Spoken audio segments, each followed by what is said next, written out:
I hear Cameroon's nice this time of year. Hey. I'm kidding.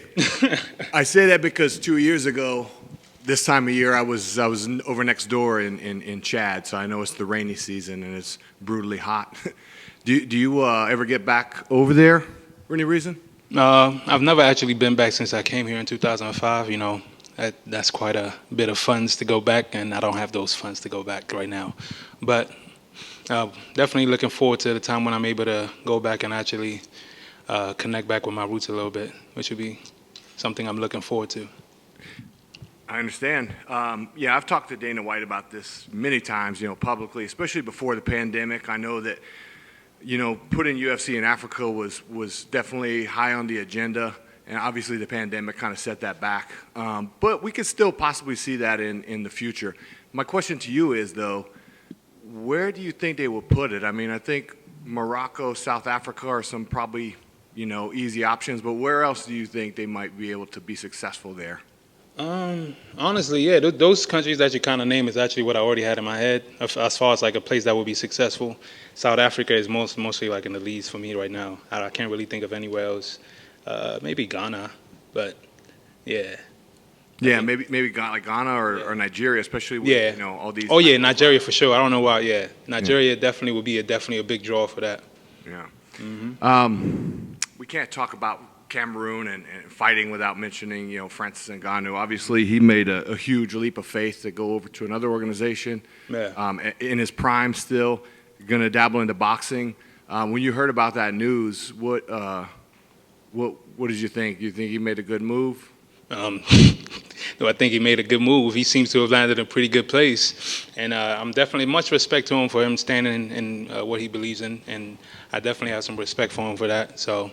Definitely, he seems like he's winning right now. So I hope he keeps winning and keeps making his choices his own.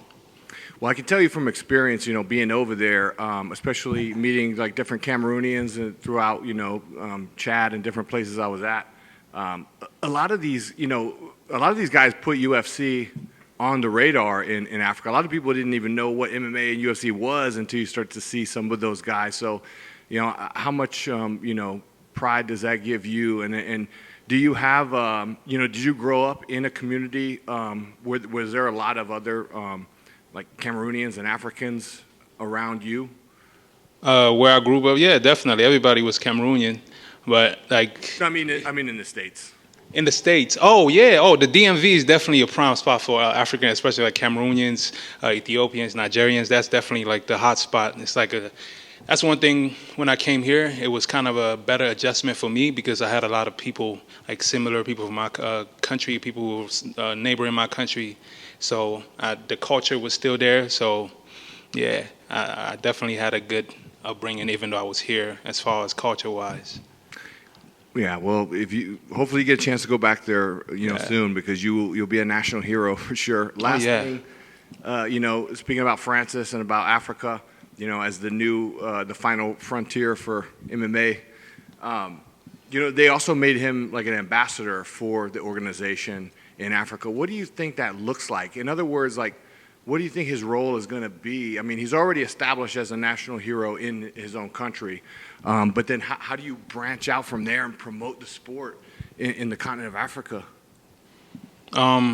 I might need you to phrase that question a little bit for me to understand it better. What do you think needs to happen, in other words, to generate enough interest to where a major organization can go over there? And I mean, do you think it's possible? I mean, some of those countries we mentioned that have like rugby, I think rugby is a pretty easy transition. A lot of rugby fans are also MMA fans. Mm-hmm. I think a big part of that will be more athletes like me, myself, some people who come from that region, coming out here and shining and showing that our people back home, we're natural fighters. I said this a lot of times. So we just need the opportunity. Francis got an opportunity, and look what he got. And I got an opportunity. I'm here also still chasing to further shine a light on the talent that's from Africa. So I think more athletes like us, because we branch out no matter what type of sport we choose to follow, excuse me, we definitely excel pretty well. It's just our thing is just opportunity. Thank you. Yes. Tafon. Hey, what's up, man? It's been over a year since you last fought, man. Yes, sir. Why the long layoff? Just chain of things, you know. I was supposed to fight, I think, the end of last year, but my opponent got hurt. Then I got a new opponent. Then I got hurt. And then at that time, I was already in pretty much good shape. And I was like, the plan was eventually, coaches always told me that 85 is where we're going to be. And I was already pretty much getting ready for a fight, so I was pretty low enough. So we were like, all right, cool. Let's go ahead and make this transition now, because I kind of got better at my discipline as far as controlling my weight a little bit better. So that's why I kind of still wanted to do it right. So we decided to make sure we took the time we needed to just lock down on the discipline before we get back in here, because I still don't want to come in here. Because my first 185 cut was quite a bit of weight. And I want to come in here being like this time where it's like I'm actually fully myself. I mean, I'm still drained, but I can still be fully myself and go in there and be as a high percentage performer. Yeah, I remember talking to you after your last cut to middleweight, and it was brutal. I guess compare that to this. Like, is it just night and day? Night and day. Like, every time I've had to make cut, I mean, it's gotten better, but I would say this has been the best I've felt making it down to this weight, 185. Because as you see, man, I still got a smile nice and loud on my face right now. Usually, I come in here would be quite a drag. But today, I'm like, I'm still up, woke up this morning. I even had some food on this day of cutting, and then coming out here and doing it. It's like, I know this is cut day, but I'm still able to come out here and give you guys some energy as far as answering your questions and not, even though it's still there, it's just not as much. Next time, it's going to be even better. Losing 2 in a row, you're not used to losing. So, like, what's that do to the mentality? Well, I mean, it's definitely, it seems worse because, honestly, my Bills beat me up way more than than anything else, But this one, it just seems so much worse because it's basically in the eyes of the world. Everybody gets to see it, so everybody has their own opinion to put on it. So it just makes it feels like it's worse. Just me coming to the understanding of, like, I go through losses every day, and this one, even though it's kind of amplified because of the eyes, I just need to get my mind right and, do what I need to do. It's part of the game. It's something I already kind of knew. Coaches, I've had teammates around me who I've seen dealt with losses, so I've kind of understand, had people around me who can talk me from being down, bringing me back up. All I did was basically just go back to my routine, stick to it, and just let time do its thing. Have we yet to see the best Tafon Nchukwi yet? I don't think you guys have gotten to see the best Tafon Nchukwi yet because my bad vices of food has always caused me to have to do a little bit too much. I always on like over 100% getting ready for fights and never really enough time to let my body rest and recover. And I feel this time you guys are going to see a better version of myself. What do you think about AJ Dobson? Oh, man, yeah, he's quite an athlete, man. And I know one thing, too, he's also coming off with 2 losses. So both of us right now in the same mindset of, like, there's only going to be one person walking out of there with their hands raised. So I know he's going to be coming in there with some fire. So we're going to be ready for whatever he comes with. And, yeah. Do you think the fight just has that much more stakes because you both are coming off 2 losses, maybe fighting for your guys' jobs? Like, is it going to be that much more intense? I mean, at least for me, it's like I feel like it's on that level. I hope he's feeling on the same, but I feel like he is because we're both in the highest level of the sport right now, and this right here is going to mean a lot for our careers. So, finally, how do you get your hand raised on Saturday? How did I get what? How do you get your hand raised on Saturday? Hey, tune in and find out. Did you get to catch AJ Dobson's last fight against Petrosian? Yeah, I got to watch a couple of his stuff. Yeah. What'd you make of that fight? I mean, I learned a lot from that fight. I mean, I'm going to implement a lot of stuff that I saw from the fight into my game plan, and I'm not expecting him to be the same person when he fought him, but I'm going to be ready for that person and whoever else or whatever else he has learned throughout that time. So I'm ready.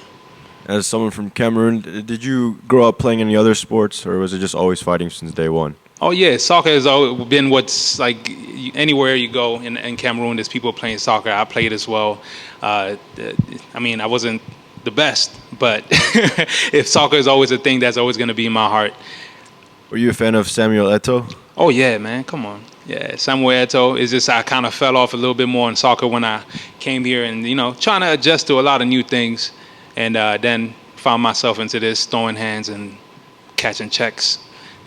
Thank you. Good luck. Oh yeah, thank you. Just one question right here. I'm just looking at your record right now, and I mean, still super early on in your UFC career, but the guys that you have lost to, I know nobody likes to take a loss, but the guys that you have lost to, I think their combined record in the UFC is something like 14-3. So what do you think that says about, I mean, the level of competition that you face so early in your UFC career, and also the confidence that the UFC has in you to put you up against guys with that, on that caliber so early in your career? Hey, I'm so far I can't be mad with the route that I'm going to as I climb, because getting to face guys like these that I fought throughout my career so far, it just giving me a boost as far as like my experience is being kind of. I'm getting a booster with every person I fight. I get a little boost because I know that if I'm able to face people like this, I'm not getting an easy walkthrough in the UFC. You know, I'm climbing through the ladder the right way. I'm not really trying to duck anybody. I'm in the highest level of the sport, so I got to face high level competition. So it is what it is. Your belief in timing is something that's very strong and very important for you. How do you feel about the time or the timing for you being here right now, this week, in this moment, leading up to Saturday? I think it's the timing. Everything is happening as it's supposed to right now. I can feel it now. Like everything that I faced leading up to here, I feel like it's all supposed to have happened. And now we're just going to continue on with the story, see what else time brings. Do you hope that things speed up a little bit more, or are you just happy with the pace right now and you're looking forward to seeing what's going to happen next? Speed up is definitely not the way. I'm now in the mindset of taking the time and enjoying every single moment of it. I don't need it to be rushed or anything. Let it come. Let me gain the experience that's coming with it. And hey, wherever I end up in the future, I mean, I have a pretty clear glow of where I want to be, and I feel like all the obstacles that are coming towards my way, and I'm facing them one by one. And it's gonna I'm gonna be happy at the end of the day regardless, because I know I'm here, I'm present, and I'm also gonna take advantage of every little bit I can to enjoy this life, because it's a shitty world out here. So I'm gonna make the best of every little bit of it. And you're doing it with a great smile, and we're wishing you the best on Saturday. I appreciate it. Thank you.